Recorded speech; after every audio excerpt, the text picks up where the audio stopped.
China thought Greenland was just ice and snow, a frozen wasteland at the edge of the world, with no strategic value whatsoever. But beneath that ice sheet lies something so valuable that Beijing quietly changed its entire Arctic strategy overnight. What they discovered transforms everything you think you know about polar regions and global power. And by the end of this video, you will never look at Greenland the same way again. For decades, China viewed Greenland as irrelevant to its geopolitical ambitions. The island appeared on maps as this massive white blob, perpetually frozen, permanently empty, essentially useless. Chinese strategists focused on the South China Sea, Africa, the Belt and Road Initiative through warm trade routes where ships could actually move year-round. Greenland seemed like the last place on Earth worth attention. Just ice covering rock covering more ice. No cities worth mentioning. No infrastructure. A population smaller than a mid-sized Chinese town scattered across terrain so hostile that survival itself was an achievement. From Beijing's perspective, why would anyone care about a Danish territory where polar bears outnumber economic opportunities? That assumption was catastrophically wrong. And the moment Chinese geologists began analyzing satellite data and mineral surveys, everything shifted. Greenland sits on top of one of the richest concentrations of rare earth elements on the planet. We are talking about the exact materials that power every smartphone, electric vehicle battery, wind turbine, military guidance system, and advanced technology that defines the 21st century.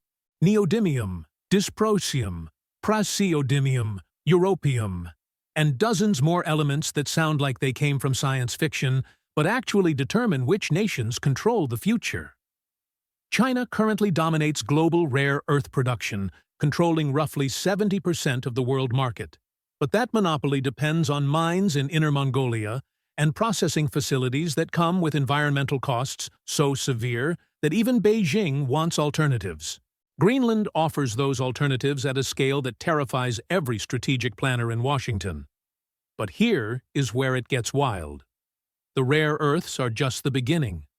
Beneath Greenland's ice sheet lie massive deposits of zinc, lead, gold, iron ore, rubies, diamonds, uranium, and oil reserves estimated in the billions of barrels. The Isua Greenstone Belt contains some of the oldest rocks on Earth, nearly 4 billion years old, and they are loaded with minerals that formed under conditions that no longer exist anywhere else. Geologists describe Greenland as a frozen vault of resources that remained locked away while the rest of the world industrialized. Now, the vault is opening, and China saw it first. The transformation in Chinese policy happened quietly but unmistakably. Around 2013, Beijing began expressing interest in Greenland that seemed strange at the time. Chinese mining companies started proposing joint ventures with Greenlandic authorities. Chinese workers appeared in remote regions surveying land. State-owned enterprises offered to build airports, harbors, telecommunications infrastructure, all the classic Belt and Road playbook moves, but deployed in the Arctic instead of Africa or Southeast Asia. Denmark and the United States watched nervously as Chinese investment proposals grew bolder. In 2016, a Chinese company attempted to purchase an old naval base in Grønnedal. The deal fell through after intense pressure from Copenhagen and Washington, but the intent was clear. China wanted physical presence in Greenland, and they were willing to spend heavily to get it. And in a moment, you will see why this triggered alarms across NATO headquarters. But first, we need to understand what makes Greenland so strategically insane beyond just the minerals. The ice itself is melting, and that changes everything. Climate change, the same phenomenon causing havoc globally, is actually unlocking Greenland in ways that rewrite the geopolitical map. As temperatures rise and the ice sheet retreats, new shipping routes open through the Arctic Ocean. The Northwest Passage, a maritime shortcut that explorers died trying to find for centuries, is becoming navigable for longer periods each year. Ships traveling from Asia to Europe could cut thousands of miles off their journey by going north instead of through the Suez Canal or around Africa. China calls this the Polar Silk Road, And they have invested billions in ice-capable cargo vessels specifically designed to exploit these routes. Control over Greenland means control over the gateway to this new ocean highway, and Beijing understands that better than almost anyone. But the shipping lanes are only part of the equation. Greenland offers something even more critical in an age of great power competition: strategic positioning.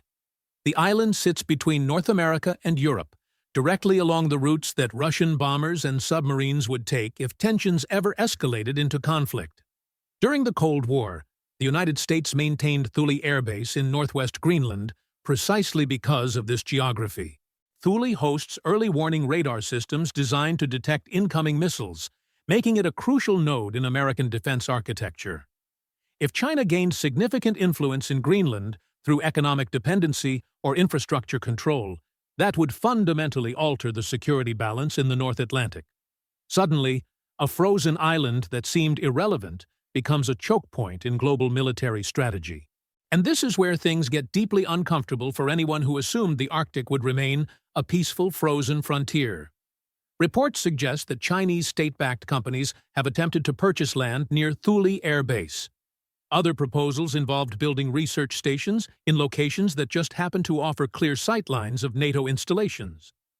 Greenlandic officials, caught between Danish sovereignty and local economic desperation, faced impossible choices: accept Chinese money and modernize infrastructure that Denmark had neglected for decades, or reject investment and remain isolated. For a territory with only 56,000 people trying to imagine independence from Denmark, Chinese billions looked like the only viable path to self-sufficiency. Beijing understood this perfectly and designed their offers accordingly. Denmark eventually woke up to the threat. After years of underfunding Greenlandic infrastructure, Copenhagen suddenly discovered the urgent need to invest in airports and harbors themselves, conveniently blocking Chinese bids in the process. The United States reopened a consulate in Nuuk, Greenland's capital, in 2020, the first time they had diplomatic presence there since 1953. Why the sudden interest after nearly 70 years of neglect? Because Washington finally understood what China had figured out much earlier. Greenland is not a frozen wasteland. It is a treasure chest that just needed climate change to unlock it. And whoever controls that chest controls a massive piece of the 21st century. But let us talk about what life actually looks like on the ground in Greenland, because the geopolitical chess game tends to ignore the people who actually live there. The population is overwhelmingly Inuit, descended from communities that survived in the Arctic for thousands of years through incredible adaptation and resilience. They fish, hunt, and maintain cultural traditions while also navigating modern challenges like unemployment, substance issues, and the legacy of Danish colonialism that treated Greenland as a resource extraction zone for centuries. Many Greenlanders want independence from Denmark, which currently controls foreign policy and defense while providing substantial subsidies that keep the economy afloat. Independence would require economic self-sufficiency, which brings us back to mining and Chinese investment. If rare earth extraction could fund a sovereign Greenlandic state, would that be worth the environmental cost and geopolitical risk? The question divides communities and dominates local politics. Chinese companies presented themselves as partners who respected Greenlandic autonomy and offered development without the colonial baggage of European powers. Some Greenlanders saw this as genuine opportunity. Others recognized it as a different form of dependence, trading Danish oversight for Beijing's influence. The tension reflects a broader pattern across the Arctic where indigenous communities find themselves at the center of great power competition that cares little for their actual well-being. Every foreign power talks about respecting sovereignty and local voices, right until those voices say something inconvenient to strategic interests. China, Denmark, the United States, they all share this problem even if they express it differently. And here is the part that almost nobody discusses. Greenland's ice sheet is melting so fast that it contributes measurably to global sea level rise. Scientists estimate that if the entire Greenland ice sheet melted, which would take centuries but is theoretically possible under extreme warming scenarios, global sea levels would rise roughly 7 meters. That would drown coastal cities worldwide, displace hundreds of millions of people, and redraw every map on Earth. The same melting that unlocks resources and shipping routes also threatens catastrophe on a scale that makes current geopolitical squabbles look absurd. China knows this. Denmark knows this. The United States knows this. They are all still racing to exploit Greenland anyway, because short-term strategic advantage apparently outweighs long-term planetary survival in the calculus of nations. The irony is almost unbearable. China is simultaneously one of the world's largest investors in renewable energy technology, which requires the rare earth elements buried under Greenland, while also being the largest emitter of greenhouse gases that are melting Greenland in the first place. The minerals that could enable a green energy transition are only accessible because of the climate crisis that transition is supposed to solve. It is a feedback loop of extraction and destruction wrapped in the language of progress and sustainability. Danish officials promote Greenlandic mining as environmentally responsible compared to Chinese domestic operations, which is technically true, but misses the larger point that any massive mining operation in a fragile Arctic ecosystem carries enormous risk. Tailings ponds, chemical runoff, infrastructure scars across pristine landscapes, these are not hypothetical concerns, but documented consequences of previous projects. So what happens next? Right now, Greenland exists in a strange geopolitical limbo. Denmark maintains sovereignty, but Greenland has substantial autonomy. The United States has defense agreements that give it military presence but no formal control. China has economic interest, but limited physical footprint after several high-profile rejections. Russia watches from across the Arctic, pursuing its own northern strategy while dealing with sanctions that limit its options. Every major power wants influence, none want to trigger a crisis, and Greenlanders themselves remain divided on which path offers the best future. Meanwhile, the ice keeps melting, the minerals keep sitting there, and the strategic value keeps increasing with every passing year. If you enjoy these deep dives into the hidden geography and geopolitics that actually shape our world, consider subscribing, because there is so much more strange and important stuff happening in places you never think about. The channels that dominate your feed are not covering this, but understanding how Greenland connects to rare earths, connects to Arctic shipping, connects to climate change, connects to great power competition, is how you actually see the world clearly, instead of through the simplified narratives that make everything seem simpler than it is. The competition for Greenland reveals something uncomfortable about how nations actually behave versus how they pretend to behave. Every country involved claims to care about Greenlandic self-determination, indigenous rights, environmental protection, and peaceful cooperation. Then they immediately start maneuvering for strategic advantage, offering deals structured to create dependency, and treating the Arctic as another theater for dominance rather than a shared ecosystem that requires cooperation to survive. China is not uniquely cynical in this regard. They are just more explicit about treating Greenland as a strategic asset, while Western powers wrap the same calculations in language about values and partnerships. The material interests remain identical. Control the resources, control the routes, deny competitors access, maximize advantage. This pattern repeats across the planet wherever rare resources meet strategic geography. The South China Sea, the Sahel in Africa, the Lithium Triangle in South America. Small populations living on top of valuable materials suddenly find themselves at the center of great power games they never asked to join.